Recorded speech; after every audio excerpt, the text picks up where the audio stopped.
Good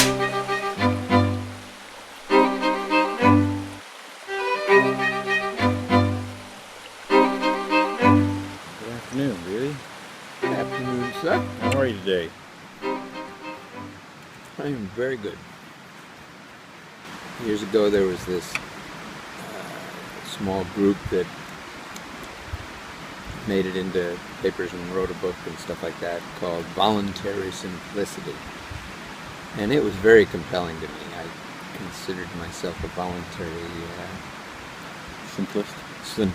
I was trying to make that word work. Or simpleton, maybe. Is Crossing topic. So you were a self-described simpleton. Yeah. And really all that means is, like you mentioned, it's a footprint thing. Lessen your footprint and be conscious of your footprint. It doesn't mean going crazy about it and denying, that's not at all what I have found. And there's a rush to doing just enough and not too much. Doing well, here's the gross example. Especially when you see kids brushing their teeth at night, they generally turn on the water full blast, and then they reach for their brush. They go under that full blast of water, and then they put their thing on. And boy, do they ever put a huge wad of stuff. 10 times as much. At any rate, the whole time we're talking, that water is going, and the kid is looking out the window, and his mom is saying, "Be sure to brush the bottom," or something. And, oh, yeah. Meanwhile, the water is just gushing at full speed down the sink. And to me, that's an example of super duper overkill and total waste of an extremely valuable resource. Yeah. I mean, extremely valuable. Right. It's kind of like being in California and voting for fracking. I mean, they're using water, they're poisoning it and spewing it out in the wrong place to go into the good water and make it poison. Oh boy. So, less is more. It's interesting too because the scenario that you described, both the running water and the overuse of how much paste or toothpaste to put on the brush and stuff, I resonate and understand what you're saying in both of them. And I've lived in such a little bubble for the last number of years, decade or more, that it's like I can't even think of anybody in my spheres that does that kind of leave the sink on stuff. I can't even think anybody left in my spheres that I know that do that. But I've also got good friends that I never spend the morning with them or anything. It's like not like I'm around during their toilette, right? They could be doing all kinds of strange things during their morning constitutional.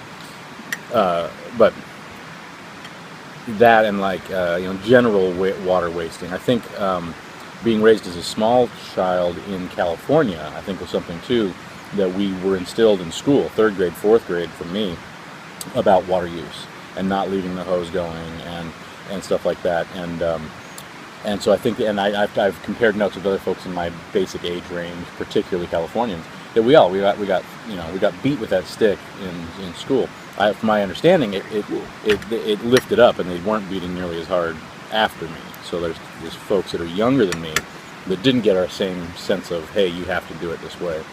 Water use in general, and I'm sure you've had the experience, as you travel any place else in the world outside of the United States, well, the United States and Canada, travel anywhere else, and it's amazing how much less water gets used or wasted anyway.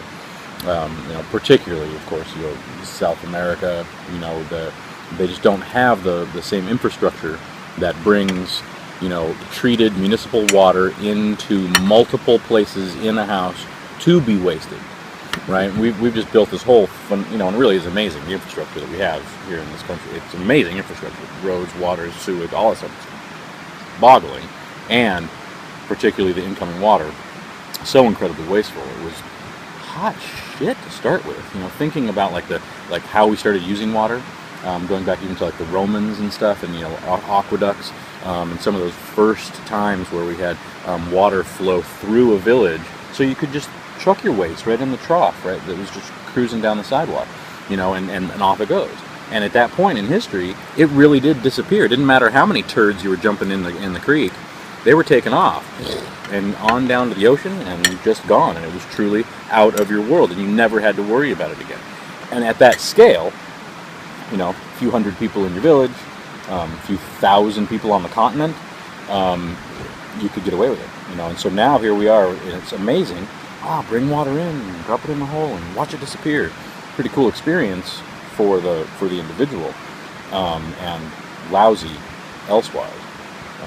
Now to see that we're still,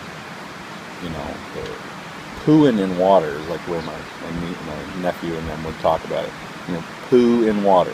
Why do we drop a turd in 3 gallons of treated, Absolutely municipal, pure perfectly, potable even, and even systems to put in a secondary water system in the house so that you're using non-potable water in the toilet is like illegal in a lot of places. You can't gray water systems that you can't drain out into your yard.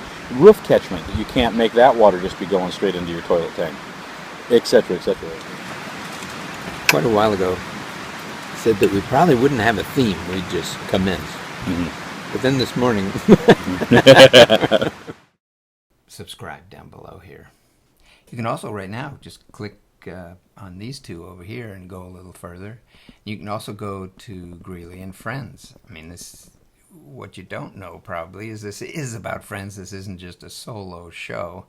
And GreeleyandFriends.com will show you more stuff. Thanks very much for listening.